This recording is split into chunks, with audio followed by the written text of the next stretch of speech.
client, ce qu'il attend surtout de son avocat, c'est d'être efficace, d'être rapide, d'être diligent, d'être transparent sur la question de la valorisation de ses prestations et donc de ses honoraires, de lui fournir une information complète à cet égard, de pouvoir être précis, le cas échéant en forfaitarisant ses prestations, de pouvoir anticiper justement la manière dont la valorisation va pouvoir se faire. Je pense qu'on attend aussi de l'avocat qu'il soit le spécialiste, qu'il soit celui qui apporte une plus-value à la solution juridique qui est recherchée par le client.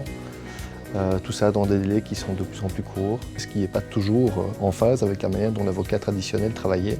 Et sans doute que la numérisation et les outils numériques en général peuvent nous y aider.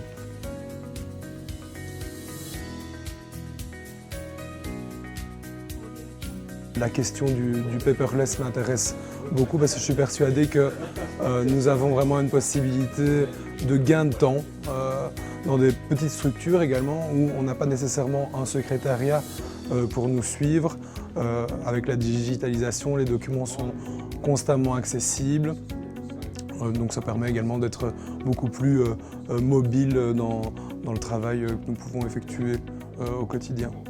On nous a présenté également des possibilités pour avoir des extranets avec le client. Je pense que ce sont des choses très intéressantes, notamment également extranets qui viseraient le partage de documents, mais qui également viseraient la facturation avec le client. C'est souvent un peu le nerf de la guerre.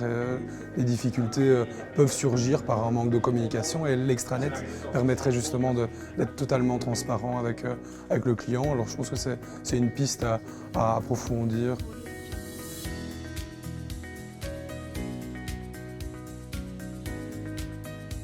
Il y en a qui sont venus, peut-être pas beaucoup, mais enfin qui sont venus simplement pour recevoir l'information. Ils ne sont peut-être pas spécialement dans un premier temps conscients de la nécessité de changer, mais ils vont peut-être l'être ou pas. Voilà, ça, il y a un petit peu tous les publics. Il y a des plus jeunes qui sont assez conscients de la chose, mais qui ne sont pas toujours ceux qui sont les plus avant-gardistes.